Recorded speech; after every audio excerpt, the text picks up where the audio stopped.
मंदिर के नाम से या मस्जिद के नाम से या धर्म के नाम से वोट लेंगे तो उनकी गलतफहमी है। चलिए ठीक है, आप लोगों की मजबूरी हम बहुत अच्छी तरह से समझते हैं। कोई नहीं टक्कर में, मोदी 400 पार है। राहुल गांधी के बारे में क्या विचार है आपका? इसमें गठबंधन सरकार आने वाली है। 65 से निकल रहे हैं। मुझे लगता है कि आप थोड़ा सा रियलिटी से दूर लग रहे हैं। तो इनके मन में अवश्य किसी प्रकार का डर है जो खुल के नहीं बोल पा रहे हैं, लेकिन सच्चाई को बोलना चाहिए। ऐसा कोई डर की बात नहीं है। मोदी जी के अलावा कोई नहीं। बिल्कुल 400 पार। हम इस वक्त लखनऊ में हैं, जो कि उत्तर प्रदेश की राजधानी है, और कहा जाता है कि दिल्ली का रास्ता लखनऊ से होकर गुजरता है, क्योंकि उत्तर प्रदेश में कुल 80 लोकसभा की सीटें हैं और यहाँ अगर कोई 80 लोकसभा सीटों में से अक्सरियत जीतता है तो उसके लिए प्रधानमंत्री बनने का सपना आसान हो जाता है। तो इसलिए हम लखनऊ में हैं और लोगों से समझने की कोशिश कर रहे हैं कि दरअसल किसका माहौल है और कौन सी पार्टी जीत सकती है। तो आइए लोगों से बातचीत करते हैं। यहाँ पर अक्सर लोगों के पास आइए तो चुनावी चर्चा के दौरान बहुत सारे लोग बातचीत करते हुए मिल जाएंगे। सर, थोड़ा सा बातचीत करना चाहेंगे आप लोगों से लोकसभा चुनाव के संदर्भ में।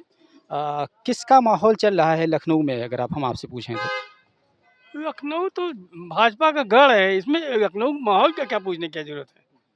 यहाँ तो राजनाथ सिंह जीतेंगे ही। आदमी देखता है कि राजनाथ सिंह जीत रहे हैं तो अधिकतर वोट उन्हीं के ऊपर पड़ेगा। चलिए, ये तो खैर लखनऊ के संदर्भ में। ओवरऑल थोड़ा सा बताइए। उत्तर प्रदेश कहा जाता है कि दिल्ली का रास्ता लखनऊ से होकर गुजरता है, यानी यूपी से होकर गुजरता है। थोड़ा सा यूपी के संदर्भ में बताइए कि यूपी के में क्या कुछ आप देख रहे हो? यूपी में कांग्रेस का तो खाता नहीं खुलेगा, नहीं। लेकिन वो तो गठबंधन में है ना, तो फिर उससे क्या मतलब है, 17 सीटों पर गढ़ में एक भी नहीं जीतेंगे। समाजवादी पार्टी का क्या कुछ हाल? समाजवादी को मिल सकती है 10-12 सीटें। ओवरऑल 80 में से कितनी सीटें गठबंधन को मिल सकती हैं? 10-12 सीटें बस, और कौन है गठबंधन में? बात और क्या, और कोई नहीं। बीएसपी का कुछ हो? जीरो है उसका पहले कोई। तो 10 सीटें थी। उसके पहले थी, वो काम खत्म हो गया, सब सांसद भाग गए। पहले तब गठबंधन था उनका, अब सिंह ही लड़ रहे हैं। बहुत मुश्किल है, वैसे 10-12 सीटें सपा पा सकती है। अच्छा, एंटी इनकम्बेंसी दिख रही है कि नहीं दिख रही? नहीं दिख रही, हमको नहीं दिख रही है। लखनऊ में किसका माहौल है? राजनाथ सिंह, वैसे देखिए 1991 से लेकर के अब तक लखनऊ में बीजेपी के अलावा कोई नहीं जीत पाया है। तो लेकिन इस बार समाजवादी पार्टी और कांग्रेस का अलायंस है और एक कैंडिडेट है रविदास मेहरोत्रा के रूप में। बीएसपी ने एक कैंडिडेट, मुस्लिम कैंडिडेट को खड़ा किया है, सरवर मलिक को। तो इन्हीं तीनों के बीच में मुकाबला है। लेकिन राजनाथ सिंह को आप कितना आंकते हैं, किस तरीके से तीसरी मरतबा क्या जीत पाएंगे? देखिए, यहाँ आंकने वाली बात नहीं है। मैं शुरू से ही देखता आ रहा हूँ कि जब जब जिसकी भी सत्ता आई है, 5 साल या 10 साल रही है, जनता ने उसको अवसर दिया है। अब 10 साल हो गया है, हम किसी पार्टी का नाम नहीं लेंगे, क्योंकि सत्य जो होता है कड़वा होता है।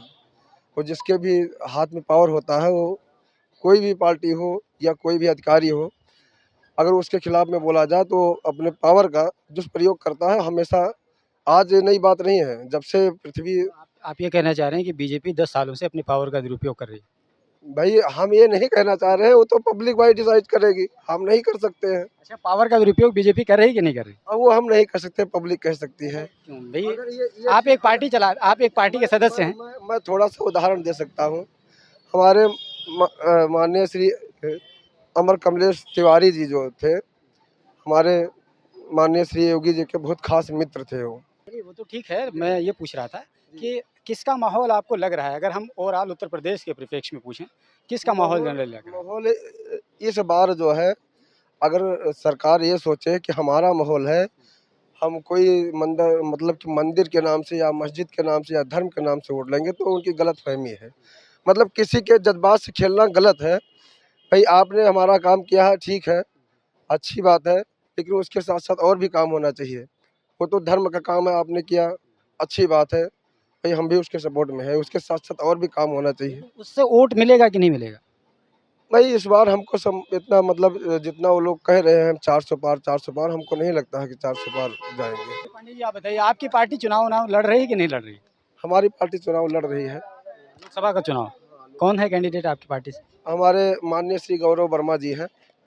और लोकसभा आप लोगों को उम्मीद है कि कुछ वोट मिलेगा, क्योंकि आमतौर पर इस तरह के ऐसे कैंडिडेट को डमी कैंडिडेट कहा जाता है। तो फिर क्यों लड़ रहे हैं? मतलब किसी को हराना है या कोई बदला लेना है, क्या मकसद क्या है? देखिए, जो धार्मिक व्यक्ति होता है वो मतलब आत्मधिक से जुड़ा होता है। तो यादव जी किसका माहौल देख रहे हैं उत्तर प्रदेश में? इसमें गठबंधन सरकार आने वाली है। 65 सीट निकल रहे हैं बस। 80 में से 65 सीट गठबंधन को जाएगा। बीएसपी का कुछ है कि नहीं? हाँ, वो भी आएगी कुछ, कितना क्या सीट आएगी? वो भी 4-5 सीट लेके आएगी। 65 और 5 हो जाएगा 70, यानी बीजेपी के खाते में कितना जाएगा? वहाँ ले जाएंगे, तना उनका खाता खुलेगा, तना नहीं खाता खुलेगा। 10 वो सीटें आपके हिसाब से बीजेपी को जाएंगी। मुझे लगता है कि आप थोड़ा सा रियलिटी से दूर लग रहे हैं, क्योंकि इस वक्त लोग कह रहे हैं कि मोदी जी सत्ता में दोबारा से आने वाले हैं। तो जब वो मोदी जी सत्ता में आने वाले हैं लोगों के बताने के अनुसार, तो फिर आप कैसे कह रहे हैं कि केवल 10 ही सीटें मिलेंगी? देखो, सरकार जो शपथ लेंगे मोदी जी, प्लस सीट बढ़ेंगी। हाँ, 70 सीटें यहीं से कट हो जाएंगी उनकी, तो कैसे शपथ ले पाएंगे? शपथ ले, सरकार बन जाएगी, मिला सीट बढ़ेंगी, गठबंधन सरकार नहीं बन पाएगी। एक बात बताइए कि यादव समाज धीरे धीरे छिटक रहा है अखिलेश यादव से, आप लोग इस बात को महसूस कर रहे हैं कि नहीं? नहीं, कोई नहीं छिटक रहा है। अभी हम गए थे एक विधानसभा सीट पर, और वहाँ पर पूरा गांव ऑलमोस्ट यादव या फिर कुर्मी समाज के थे, और जितने भी यादव लोगों से हमने बात की वो सब के सब कमल का नाम ले रहे थे। तो हमने उनसे पूछा भी कमल का नाम का है, आपकी तो एक पार्टी है, तो उन्होंने कहा कि नहीं हम लोग शुरू से ही कमल वाले हैं। ऐसा नहीं है, डर है, डर आदमी सता रहा है बस। डर के मारे? हाँ। इस बात का डर है? अरे जानते हो, घोटाला पटाला में हम गरीब आदमी नहीं, हमको नहीं डर है। हम गिलास होते हैं। जो लोग वोट देते हैं बीजेपी को, वो डर के मारे वोट देते हैं। हाँ, वो डरते हैं भैया, हम तो खुल्लम हम तो साइकिल वोट देते हैं भैया, मैं कोई चोरी नहीं। हीरा खरीद रहे हैं, महंगाई वगैरह कुछ बढ़ी है कि नहीं? महंगाई में कुछ है नहीं, महंगाई कहाँ, महंगाई होती तो आदमी खाता क्यों? महंगाई बिल्कुल नहीं, महंगाई कैसे है? चाचा कह रहे हैं कि इनको 80,000 तनख्वाह मिल रहा है तो इनके लिए महंगाई नहीं लगी। अरे इनको क्या पता। चलिए, तो लोग कहते हैं कि महंगाई उनको नहीं लगती है जिनके टेबल के नीचे का पैसा होता है। ये कोई बात नहीं, महंगाई सबके लिए है, जो है एक समान है, कोई अलग अलग थोड़ी होती है। महंगाई कोई अलग अलग आती है क्या? खीरा सभी लोग खाएंगे, खाना सभी लोग खाएंगे, तो जो मतलब महंगाई कहीं मतलब अलग अलग आ जाएगी। जो रेट होगा वो रेट लगेगा और आदमी खाता है। किसकी सरकार आने का चांस लग रहा है आपके हिसाब से? अरे अब ये तो आप भी जानते हैं, हम भी जानते हैं, पब्लिक भी जानती है। आना भाजपा को है, बाकी जो है मतलब चाहे 400 पार क्या हुए, चाहे 300 पार क्या हुए, आना सरकार नहीं बननी। इनकी इनकम्बेंसी नहीं नजर आ रही? अरे वो विपक्ष मजबूत हो जाएगा, लेकिन मतलब जो है सरकार के विषय में तो वही है, और कोई है ही नहीं। राहुल गांधी के बारे में क्या? तब भी उनकी सरकार बनेगी, और 400 पार आए तब भी उनकी सरकार बनेगी। राहुल गांधी के बारे में क्या विचार है आपका? राहुल गांधी तो अब विपक्ष के आदमी है, वो तो अपने भाई जो उनका उनके पास है वो अपना निभा रहे हैं, और क्या। लेकिन सरकार बनाने में कोई सक्षम नहीं रहे, सक्षम तो वही मोदी के अलावा कोई नहीं रहेगा। बाकी जो है मतलब आप ये मानिए कि जो भी आएगा, चाहे 300 पार का आए, चाहे 400 आए ना आपसे, चाहे 300 हो चाहे 400 पार का आए, सरकार उन्हीं बननी है। बाकी विपक्ष मजबूत हो सकता है, बाकी और कुछ नहीं, और हमारी समझ में नहीं आता। भैया, किसका माहौल चल रहा है चुनाव में? किसका माहौल चल रहा है?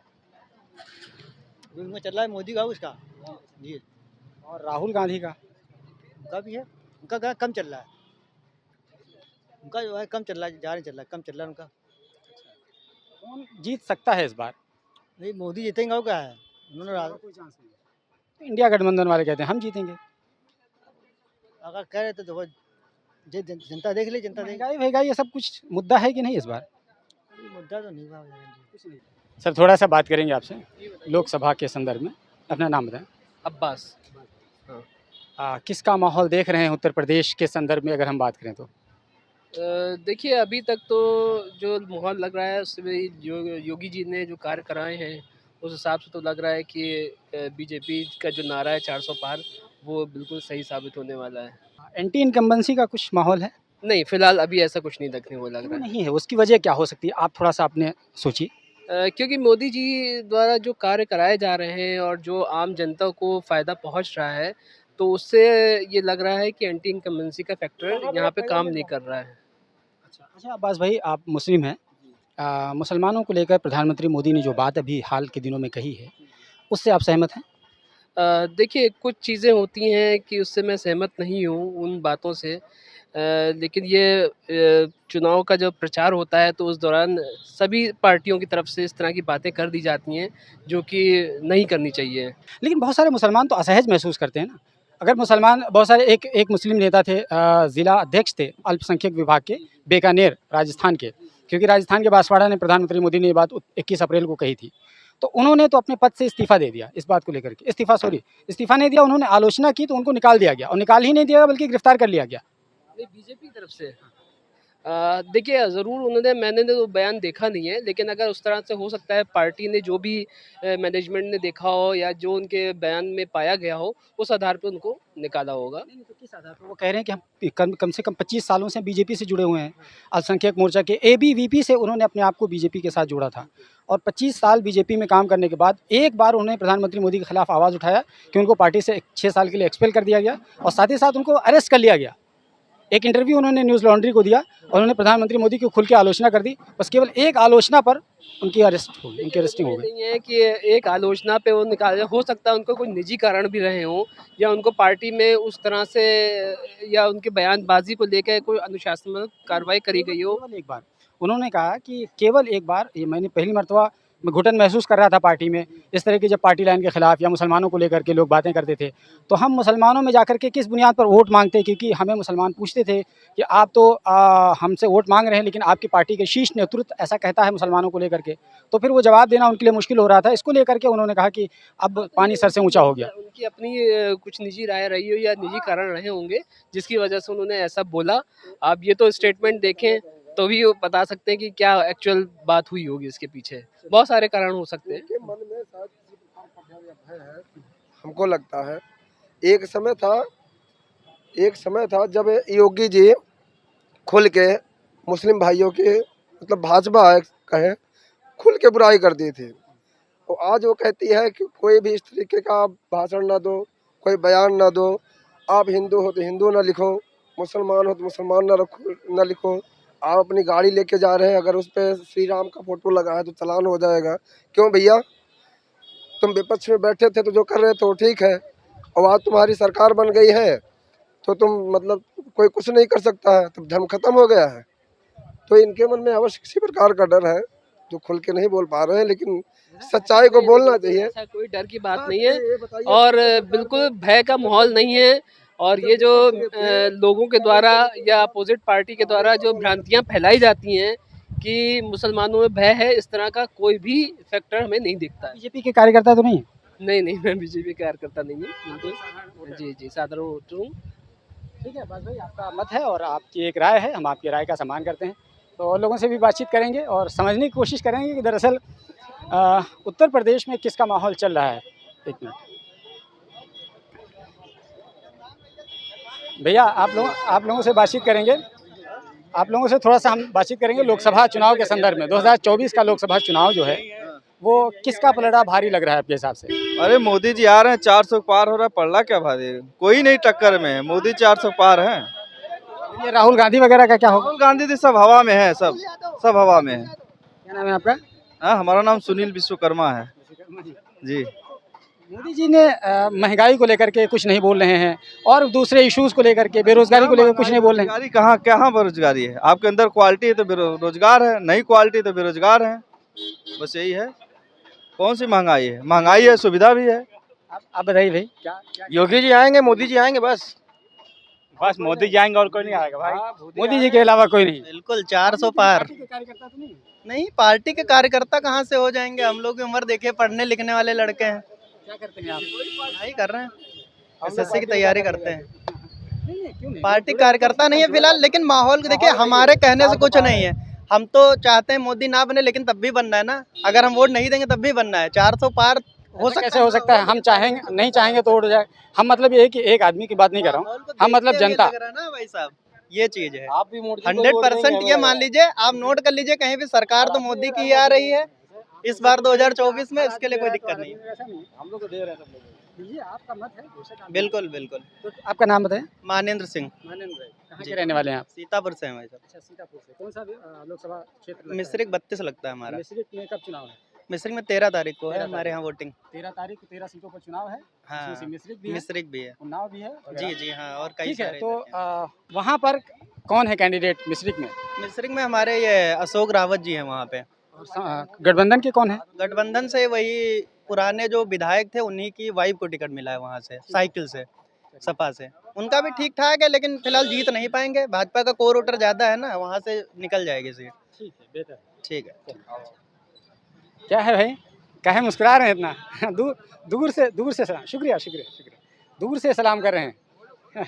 अरे बोल दो भाई, क्या है वो, क्या कितने साल के हो गए ये तो बता दो, खाली इतना तो बता दो कितने साल के हो गए। चलो नहीं बताओ, ठीक है भाईजान। थोड़ा सा आपको डिस्टर्ब करना चाहेंगे, कर सकते हैं? नहीं कर सकते हैं, चलिए आपके खीरे में डिस्टर्ब ना हो, कोई बात नहीं है। अच्छा, आप लोग सरकारी नौकरी में है क्या? तो खाना तो खीरा खा लीजिए। नहीं, शुक्रिया शुक्रिया, आपका शुक्रिया। सरकारी नौकरी वाले वैसे लोग बोलते नहीं हैं। चलिए ठीक है, आप लोगों की मजबूरी हम बहुत अच्छी तरह से समझते हैं।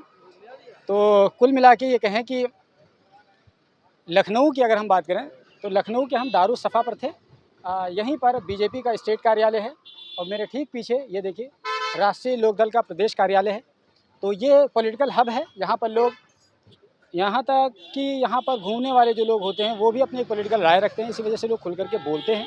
बहुत सारे लोग जो नहीं बोलते हैं उनकी एक मजबूरी है, जो सरकारी नौकरी वगैरह में होते हैं वो नहीं बोलते हैं, या जो लोग यहाँ पर अपना दुकान लगाए होते हैं वो नहीं बोल पाते हैं, क्योंकि जैसे ही वो कुछ अपनी मत रखेंगे, अपनी राय रखेंगे, उनका काम तमाम कर दिया जाएगा। तो जाहिर सी बात है उनका खामोश रहना ही बेहतर है, तो इस वजह से वो लोग खामोश रहते हैं।